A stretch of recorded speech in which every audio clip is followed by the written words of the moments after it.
This passage from John is in a 5-chapter section called the Farewell Discourses. It's the passage from the Last Supper to just before the arrest of Jesus. This passage, this dialogue, follows directly after the foot washing scene when Jesus washes the feet of the disciples. And he begins to talk about his departure, how he will be crucified and die and rise from the dead. And he's preparing his disciples for the departure. So he says to Thomas and the disciples, and you know where I'm going. And Thomas says, we don't know where you're going. How can we know the way? I've always liked Thomas. He asked the question that everybody has on their mind but is afraid to ask. You know, you remember in school when the teacher would say, does everybody understand this? And you'd think, I have no clue. And you'd think, maybe I'll talk to the teacher afterwards, or maybe somebody ask a question. Thomas is always the one that says, no, I don't get it. I don't get it. Could you explain it? You think, thank you, Thomas. Thank you. So Thomas serves a very important purpose by asking the question that's on all of our minds. Where are you going, and how do we know the way? Now, you do have to say, though, that Thomas is probably not a real man, right? Because he asked directions. Okay. Now, having said that, I've said this before, I have a lot of trouble with John's gospel and how Jesus talks in John's gospel. He seems to talk in circles, and I just don't know what he's saying. You know, have you had this experience of reading, say, a page in a book, and you get to the end of it and you say, I have no idea what this is about. I'll read it again. And you read it again and you drift off even more. And you think, maybe it's because the radio's on in the background. I'll turn off the radio. Maybe I'll shut out all distractions, and I'm going to really work hard on reading this and knowing what it says. And the harder you try, the more you think, God, I'm just wasting my time. Do you ever have that experience of reading something? And then finally, I'll just say after that, I'll say, okay, maybe I can just take one sentence out of this page and say, well, I learned something. It's kind of like a rummage sale. You're going to find something amidst everything. So that's every time I read this passage from John 14, my eyes just glazed over. And there was a real yada, yada, yada to it. And what I take out of it is right in the middle there, I am the way, the truth, and the life. No one comes to the Father but by me. That's what I'm going to talk about. I am the way, the truth, and the life. No one comes to the Father but by me. I am the way. What is the Jesus way?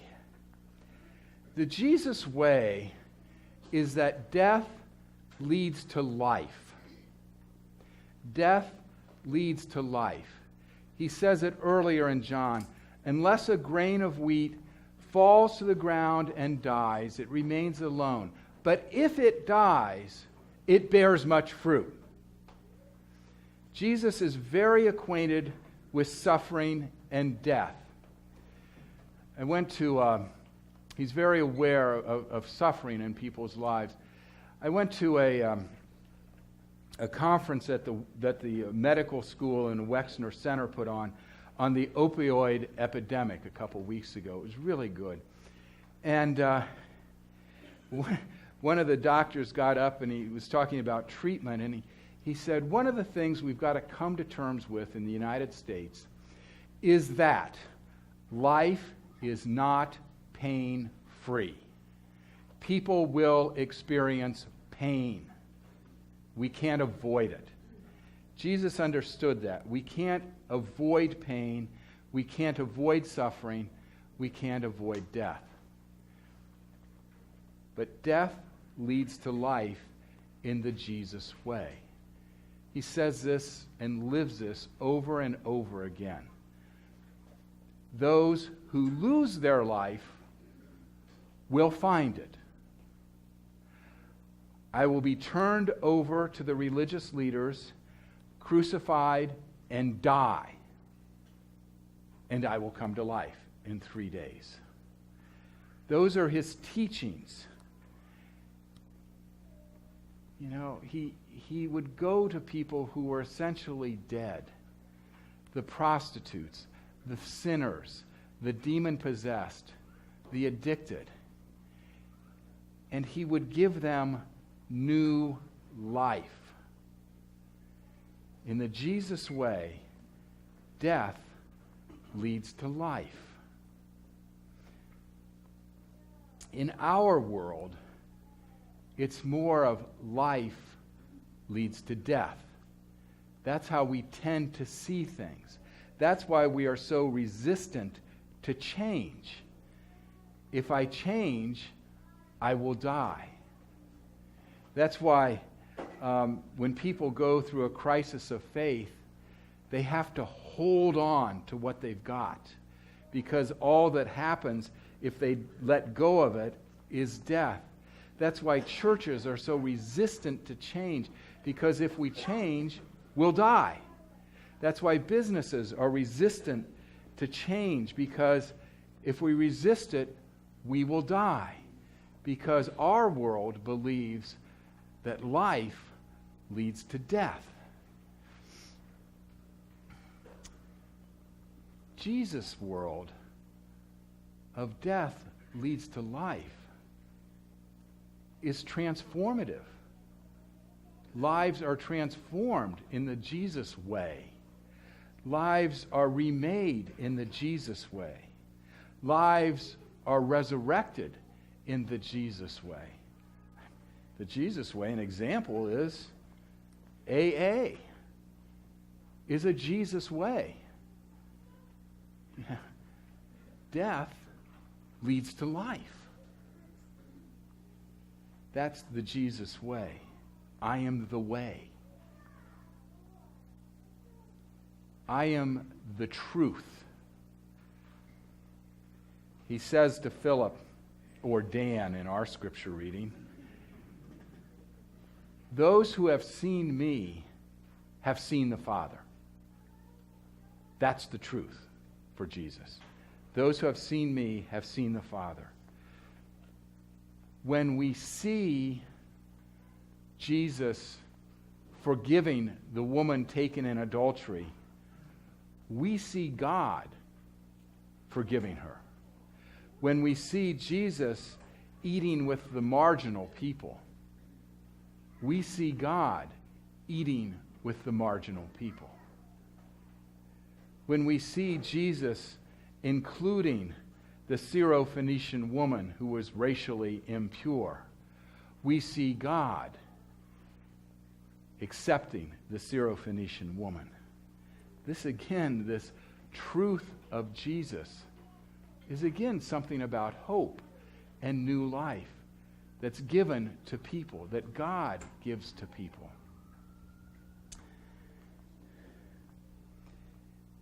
We call it the incarnation, God in Jesus.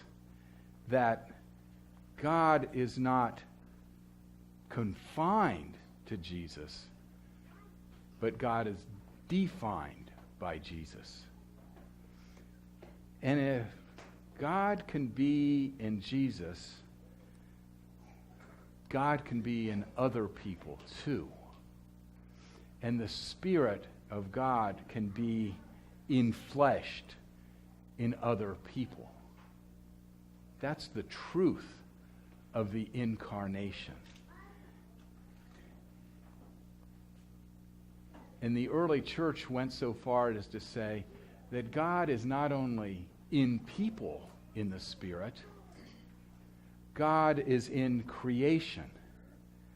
And creation is sacred.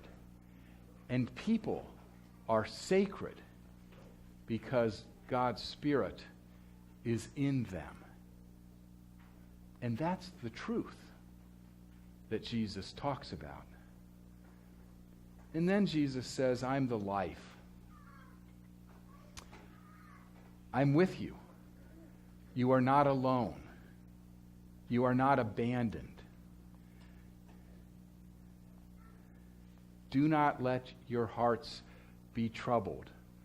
For where I am, there you will be also. Jesus is saying, in my Father's house there are many rooms.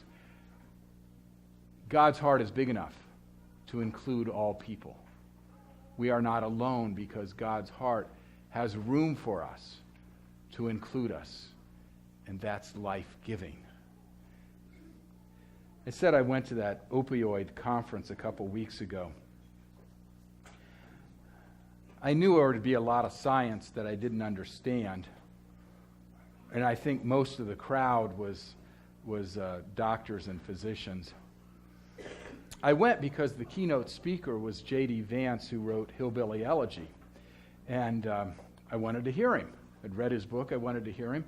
He lived in Middletown when we lived in Middletown, and I thought, gosh, maybe I'll get a shot of talking to him afterwards and comparing notes on Middletown, which I did. It was really neat. But in his opening remarks, he said that in treating opioid epidemic, we cannot leave religion out of it. That religion is a player in the treatment for opioid addiction. He said what people suffer from is a lack of fellowship and a lack of community and a lack of connection. And I thought, wow, I never go to these conferences and hear them talk about religion. This is great. And then the next speaker got up and he said, the issue in treatment is that people feel abandoned, unloved, neglected, and unwanted, and religious community helps. This was great stuff. I couldn't believe that people were saying religion had value. And then the next speaker got up and said, we're missing the boat. Treatment has got to involve love and belonging and community and a sense of worth that religion gives. And I thought, that's what Jesus is saying. I am the life. I was stunned. I was just stunned that religion was treated this way. But that's what Jesus is saying. I am the life. I am about belonging and worth and connection and importance. Where I am, you will be also. I give you a sense of home.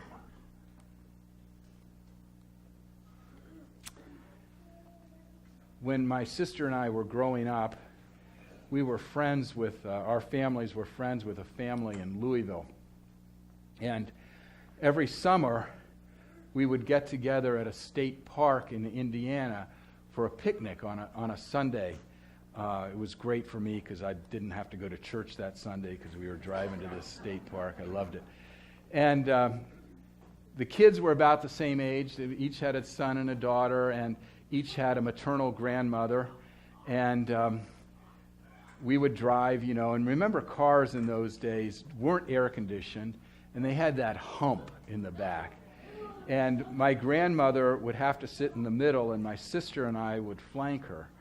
And one Sunday, we'd gone to this picnic, and we were driving home. And my dad was a man who seldom got lost, but when he got lost, he would just say, I'm taking the scenic route, And so we were lost we were taking the scenic route through these back roads in southern Indiana, and the road gave way to a township road, which gave way to a dirt road. And we went by this farmhouse, and we went by the farmhouse a second time. And Mom said, Clarence, We're lost. Ask that farmer for directions. Well, Mom yelling like that woke my sister and I up. We were sleeping on my grandmother's lap. Probably had thrown up by then, too. And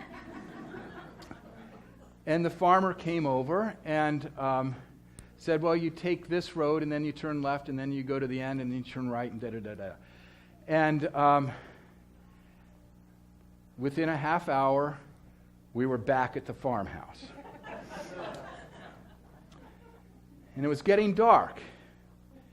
Now, none of us had read any Flannery O'Connor short stories, but you know what happens when you get lost in dark country roads, you get killed. And so Dad asked again for directions. And the farmer started to give the directions again, and I guess Dad looked blank at him. And he said, let me just get in your car, and I'll take you to the highway, which is what he did. And I thought, he offered himself to us so we could get home. That's what Jesus is saying when he says, no one comes to the Father but by me. He's just saying, I'm offering myself to you so that you can get home. I'm offering myself to you. It's a blessing. You can take it or leave it.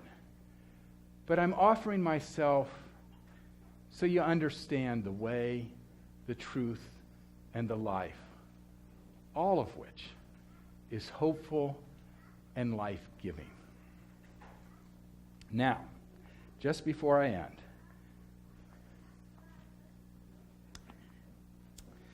at 11 o'clock, I'm going to baptize our granddaughter. Aww. And you'll all want to stay. It's in the beginning of the service. And I thought, now she's going to sleep through the sermon. But what would I have to say to her? What would I want her to know about life? What would I want her to know about her life as it relates to Jesus? Spirituality is how we see the world. We all have a spirituality. It's how we see the world. I want her to see the world.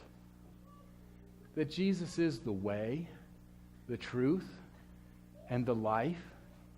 And that Jesus offers his life so that she can be at home. May it be so. Amen.